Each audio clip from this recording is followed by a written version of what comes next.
ಎಲ್ರಿಗೂ ನಮಸ್ಕಾರ. ಇವತ್ತಿನ ರೆಸಿಪಿ ಚಿಕನ್ ಕಬಾಬ್.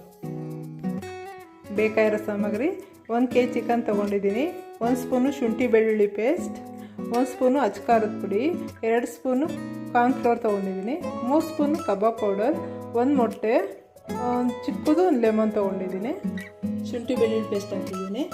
ಈಗ ಖಾರದ ಪುಡಿ ಹಾಕೋಣ. 2 ಸ್ಪೂನು ಕಾರ್ನ್ಫ್ಲೋರ್ ಹಾಕ್ಕೊಳ್ತಾಯಿದ್ದೀನಿ, 3 ಸ್ಪೂನು ಕಬಾಬ್ ಪೌಡ್ರ್ ಹಾಕ್ತಾಯಿದ್ದೀನಿ, 1 ಸ್ಪೂನ್ ಸಾಲ್ಟ್ ಹಾಕ್ತಾಯಿದ್ದೀನಿ. ಈಗ ಲೆಮನ್ ರಸ ಹಾಕ್ತಾಯಿದ್ದೀನಿ. ಈಗೆಲ್ಲ ಚೆನ್ನಾಗಿ ಮಿಕ್ಸ್ ಮಾಡ್ಕೊಂಡು ಒಂದ್ಸಲ ಎಲ್ಲ ಚೆನ್ನಾಗಿ ಮಿಕ್ಸ್ ಆಗಿದೆ. ಈಗ ಒಂದು ಮೊಟ್ಟೆ ಹಾಕೋಣ.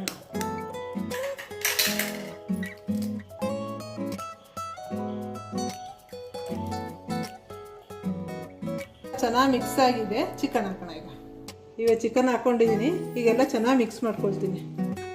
ಇವಾಗೆಲ್ಲ ಚೆನ್ನಾಗಿ ಮಿಕ್ಸ್ ಆಗಿದೆ. 1 ಗಂಟೆ ಫ್ರಿಜ್ಜಲ್ಲಿ ಇಡ್ತಾಯಿದ್ದೀನಿ. 4 ಗಂಟೆ ಚೆನ್ನಾಗಿ ಮ್ಯಾರಿನೇಟ್ ಆಗಿದೆ, ಫ್ರಿಜ್ಜಲ್ಲಿ ಇಟ್ಟಿದ್ದೆ. ಇವಾಗ ತೆಗೆದಿದ್ದೀನಿ. ಇವಾಗ ಎಣ್ಣೆಲಿ ಹಾಕೋಣ. ಬಾಣಲೆ ಬಿಸಿಗಿಟ್ಟಿದ್ದೀನಿ. ಇವಾಗ ಎಣ್ಣೆ ಹಾಕ್ಕೊಳ್ತಾ ಇದ್ದೀನಿ.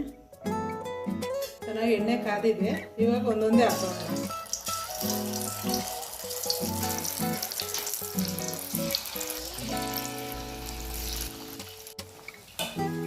ಇದು 4 ಗಂಟೆ ಇದು ಮ್ಯಾರಿನೇಟ್ ಮಾಡಿಟ್ಟಿದ್ದೆ.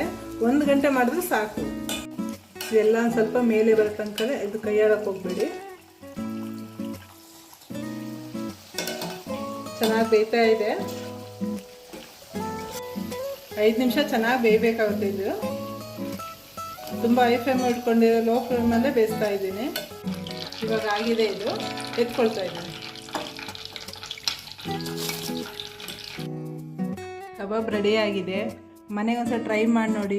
ಇಷ್ಟ ಆಯಿತು ಅಂದರೆ ಲೈಕ್ ಮಾಡಿ, ಶೇರ್ ಮಾಡಿ, ಕಮೆಂಟ್ ಮಾಡಿ, ಸಬ್ಸ್ಕ್ರೈಬ್ ಮಾಡಿ. Thank you.